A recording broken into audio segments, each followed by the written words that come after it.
When it comes to the natural video games, either by gameplay or being drawn to the story, we have to recognize between the voice work that many individuals had during the playthrough. So I managed to find the best 5 voice actors that are pretty much one of my favorites, so here we go. Number 5, Michael Mando as Voss. Now quite honestly, if you're willing to give us such a good performance that the character is specifically made for you, that's how you know you're doing a very good job. Here's a little trivia if you didn't know anything about Far Cry 3. The main villain wasn't supposed to be the creative detail of Voss represented. It was supposed to be a more overweight degenerate who showed no physical emotion of a psychopathical need. However, Michael Mando felt like that didn't feel like a true character that matched the atmosphere of what this game represented. So during a rehearsal, they were told not to do the Mexican accent. Michael Mando said nope, how he did the accent anyway, and Ubisoft loved it so much at E3, the actor was stunned to even see his performance on screen. And after 2 minutes into it, I noticed Voss has the accent and the movements, and that's the rehearsal. And I felt, oh my god, all this work, and this is the rehearsal footage. And to put it more into perspective, Michael Mando's performance was so well, he did a live action appearance during the E3 video game trailer. You guys should really know that I'm not taking the charisma and detail of what the critics or audience had to say about his performance. By all means, I had to experience it for myself if I wanted to give the feel for the character. To be quite honest with you, between the actor this character has to bring by the performance of the actor, it feels like he's playing more than one character at the time. Put it in a perspective, during any Wake Up the cutscene where I saw Voss in front of me, I don't know if he was gonna start shouting, being quiet, or either just playing a psycho. Thinking this time is going to be different. No, please. This time is going to be different. I'm sorry. I don't like the way I'm lying. Fuck you! Okay? Fuck you! Loved ones, right? Are fucking loved ones! They come and they blindside you every fucking time. So they say to me, they say, Voss, who the fuck is it going to be? Them or me? Me or them? So by all means, to have a feel of one guy playing a multitude of characters into one body is beyond amazing, and I am proud of Ubisoft giving Michael Mando a chance to play this noble and iconic character in video games. Number 4, Damian Clark as Handsome Jack. Now, like most anything else throughout the Borderlands franchise, you could probably rely on this game to give you a good laugh, and despite the many outcries we could see throughout the wake of the game, I could easily tell they try to go serious with a perfect imbalance of being more jokeful, and when it needs to be serious when it needs to be. Despite the many adaptations of the cast members trying to bring this fact into reality, no one has got it quite right than Damian Clark as Handsome Jack. Where the hell is... Oh, I had a violin somewhere. I was gonna play it all sarcastically. God damn it, it was gonna be awesome. Blake! Where's a bloody violin? The future is coming to Pandora, and opportunity is the bright, shining beacon of that future. Bandits will look up from their baby meat stew and see our city shining in the distance. All right, sweet. Found it. All right, this is a song for Mordecai's stupid bird. Annie. Alright, you know what? Screw you. It would have been hilarious if I found it earlier. Shut up!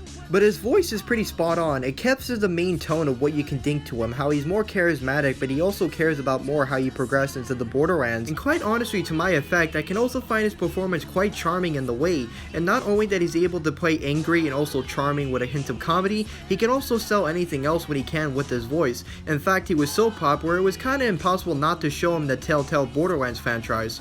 Number 3, Christopher Judge as Kratos. Quite honestly to you guys, yes, the original God of War is beyond a masterpiece by regards, with a hack and slash and interesting development of characters and story. I was so close to putting the involvement of the original Kratos onto the list as T.C. Carson. Now what kept me from doing this is the simple feature of thinking that during the earlier times when Kratos was starting to begin as the warrior, we can only tell that he had one emotion that he would show all the time, which was the path of anger he would show to his enemies, including his own people. Which is one of the main reasons I kept him off the list by regards. However, Christopher Judge's performance of the new development of Kratos matched it pretty well with the atmosphere of what the director was going for at the time. Now let's go into the development of what the voice represents as the character. His voice is slightly toned to be more deep as depressing as he mourns his wife and has to take care of his son to teach him how to live in this hostile world.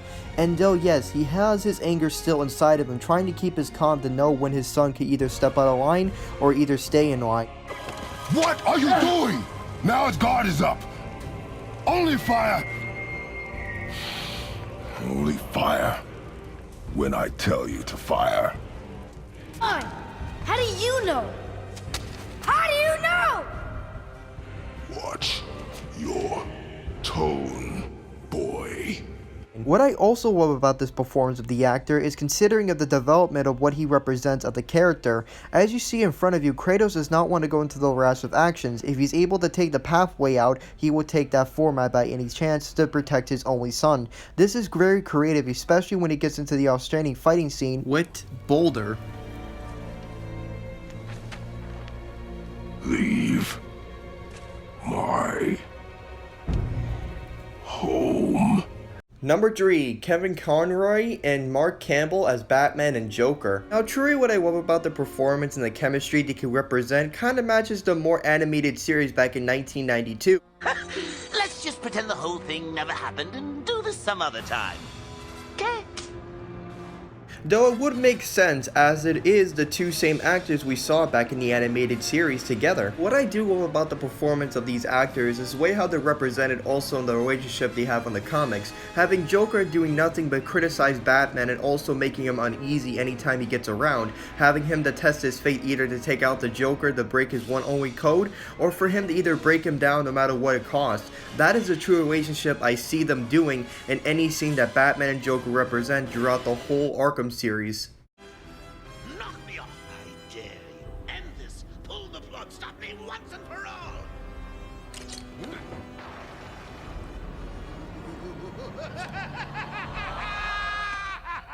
Win. Ready for the next round? Always. What?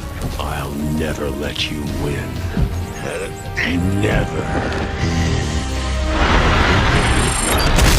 Charles Monterey as Super Mario. This one is pretty much of a no-brainer. Yes, I can actually understand what's been going on throughout the entire wake of the series of Super Mario, and though most people might think the first voice work was happening on Mario 64, however it actually happened on Mario Poker, something I never thought would happen before, but still it was highly successful. But having the major core of work that he actually brought to the entire wake of the series matches between well with the atmosphere with the cartoon style with the Italian look that the character has, and so if it wasn't for this man right here, we wouldn't have most people to be inspired to do better voice work that he brought. And you probably think that would end right there. Of course not, it wouldn't. To those who don't know, he has played Super Mario, he has played Luigi, Waluigi, and of course Wario. But knowing that he managed to skip the voice at each tone that I couldn't tell which one was who, it is quite amazing how I couldn't even see what was happening. So by all means, this guy deserves more credit than he does have right now. The voice of Super Mario, here we go! Woohoo!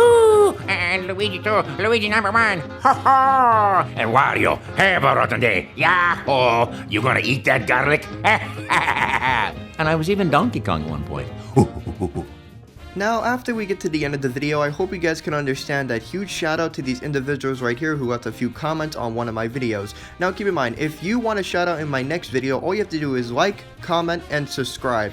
Now here's the thing, you have to put more than 1 or 2 words. It has to go into creative detail what you thought of this video on its own, how do you thought of my narration, including what do you thought I can make it going in better. You don't have to do it in that specific order, but I want something more than 1 or 2 words, guys. It can't be that easy. I hope you understand.